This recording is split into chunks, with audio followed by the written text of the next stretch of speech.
নমস্কার, আশা করি সকলে খুব ভালো আছেন। আজকে আমি পাঠ করে শোনাবো শিবরাম চক্রবর্তীর লেখা গল্প স্বামী সুখ।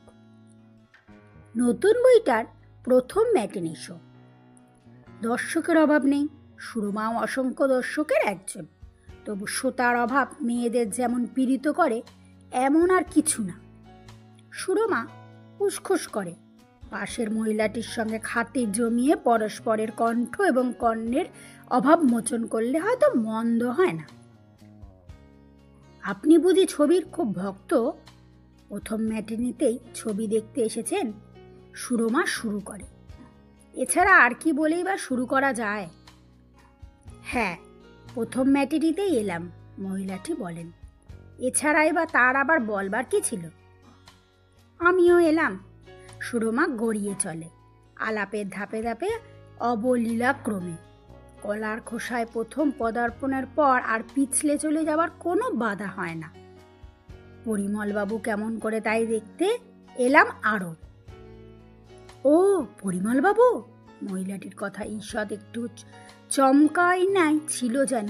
হ্যাঁ পরিমাণবাবু, এই তো বইয়ের আছেন বটে।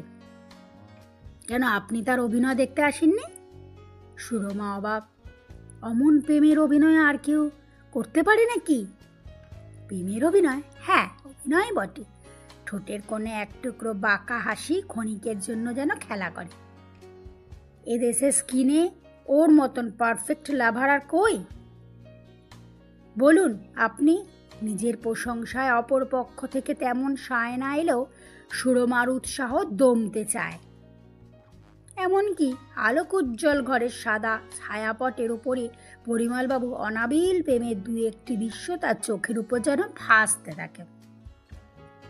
পারফেক্ট লাভারদের আমি নাম করতে চাইনি, মহিলাটি মুচকি হেসে বলেন। আপনি বুঝি কোনো সিনেমা স্টার? সংশয়ের খোঁজায় সুরমার চাইনি শোনান। না না, মহিলাটি হাসেন। তোমার ধারণা ভুল। সিনেমার ত্রিসীমানায় আমি নেই, তবে কিনা কথা এই, আদর্শ প্রেমিকাদের ঠিকানা তোমার মতন ছেলে মানুষের কাছে ব্যক্ত করাটা কি ঠিক হবে? ব্যক্ত করার কোনো প্রয়োজন নেই। কারা পারফেক্ট লাভার জানি আমরা, ছবিতে দেখেই টের পাই। সুরমা যেন উস্কে ওঠে। পরিমলবাবু সত্যি একজন প্রথম শ্রেণীর প্রেমিক, কি সিনেমার পর্দায় আর কি ব্যক্তিগত জীবনে। বটে, এত দূর অবধি তুমি জানো? তার ঠোঁটে বক্র হাসি। কে জানে না? বাংলাদেশে জানে না কে? সুরমা সিনেমা ফ্যাশন হিসাবে অতুলনীয়, হাড়ি জোড়োর হাওয়া। আপনি দেখেছি আমার পরিমলবাবুকে মনে মনে অপছন্দ করেন। কেন করেন জানতে পারি? তোমার পরিমলবাবু? তার মানে? পরিমলবাবু সম্পত্তি যাকে। না না না না, সুরমা বাধা দিয়ে ওঠে। আপনার ধারণাও ভুল। আমি বলেছিলাম আমাদের পরিমলবাবু। ভালো কথাই বলছিলে। তা তোমাদের পরিমলবাবুকে আমি অপছন্দ করিনি, কিন্তু পছন্দই বা কেন করতে যাবো বলো তো? ও বুঝিনি। এক বউ থাকতে আবার বিয়ে করার জন্য আপনি পরিমলবাবুর উপর প্রসন্ন নন, তাই না? কিন্তু কি দুঃখে উনি দ্বিতীয় বিয়ে করতে বাধ্য হয়েছেন তা কি আপনার জানা আছে? কি দুঃখে? না জানি না তো। সে কি, আমরা সবাই জানি না, খবরের কাগজের মারফতে বাংলাদেশে সকলে জানে। কি শুনি তো? বিস্তর কাচ্চা বাচ্চা নিয়ে সংসার, খবরের কাগজ পড়ার ফোরসত পাইনি। শুনি তো কি? মহিলার কণ্ঠস্বর এবার কৌতূহল অকৃত্রিম। ওর বউ পাগলা, বৃদ্ধ পাগল, বহুদিন থেকেই, চাপা গলায় সুরমা জানায়। কিন্তু ওর কি ভয়ঙ্কর ভালোবাসা ভেবে দেখুন। তেমন বউকেও এতদিন ধরে অম্লান বদনে সেবা শুশ্রূষা করে এসেছেন। বদ্ধ পাগল? মহিলাটি বড় বড় চোখ আরো বড় হয়ে ওঠে। একেবারে।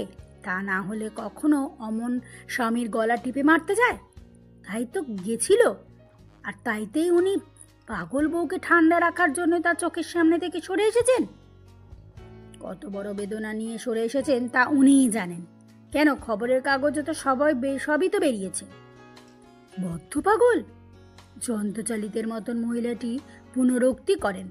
তার চোখ তেমন বিস্ফোরিত, কথাটা যেন কিছুতেই তার মাথায় ঢুকতে চায় না। এক নম্বরে তা না হলে অমন চমৎকার স্বামী পেয়ে কিরকম লম্বা চওড়া সুশ্রী চেহারা দেখেছেন তো? তোমার কি বিশ্বাস হয় ওর বউ ওর গলা টিপতে গেছিল? কেন হবে না? পাগলে কি না পারে? আর কে ছল মানে? খেপে গিয়ে এমন টিপে ধরেছিল যে আর একটু হলে ওর 12টা বেজে যেত। ওই লম্বা চওড়া চেহারার কাছে গেলেও একটা মেয়ে পারবে কেন? পেরে উঠবে কেন? হলেও বা পাগল। আমার মনে হয় তুমি উল্টো শুনেছ। উনি হয়তো তার বউয়ের গলা টিপে প্রায় সাবার করে এনেছিল। সেটাই ঠিক হবে। তাই হওয়াই সম্ভব। ভয়ঙ্কর প্রেমিকার তর্কে পরাস্ত হয়ে তাদের হাতের কাছে এই একটিমাত্র যুক্তি থাকে কি না? ওর বাবা ওই হাতে ওই সব আঙুল করে গলায় টিপে চপে বসে। মনুষ্যক্ষে দৃষ্টতি কল্পনা করতেই মহিলাটি শিউরে ওঠেন। বুঝেছি, পরিমলবাবু ওপরে আপনি হাড়ে চটা। যাকে দেখতে পারি নে তার চলন বাঁকা, সুরমা গড় গড় করে বলে। বলতে বলতে রাগে গড় গড় করে, বুঝেছি। সিনেমা শুরু হতে আর দেরি নেই। শেষবারের ওয়ার্নিং বেল পড়ে গেল। মহিলাটি উঠে হঠাৎ দাঁড়ালেন। আমি এই বলে এলাম। সুরমা উত্তর না দিয়েই সরে গেল। কোনো উচ্চবাক্য না করে ওর যাবার পথ পরিষ্কার করে দেয়। মহিলাটিরও প্রতি তার ভাব চটে গিয়েছে। কাজে আসন্ন অভাবের জন্য তেমন কাতরতা তার আর হয় না। মহিলাটি কিন্তু আর ফেরেন না। সিনেমার সম্মুখ হল দিয়ে বেরিয়ে যাবার সময় চকিতের জন্য একটু দাঁড়ান। না, চারিধারে শোভামানা তারকাদের ছবির দিকে তাকিয়ে নয়, প্রমাণ আয়নাটার সামনেই একটু দাঁড়ান। চকুতির জন্য কাঁধের উপর শাড়িটা সরিয়ে গলার ধারটা আয়নার ভিতর ঢুকিয়ে নেন। সুন্দর সরল গিবা অত্যন্ত কিছুদিন আগে অবধি সুন্দর সরলই ছিল, কিন্তু দেখা যায় সেখানে চেপে বসা বিকৃত আঙুলের দাগ, আর সে দাগ এখনও মেলায়নি বুঝি। নমস্কার, গল্প পাঠ এখানেই শেষ হলো।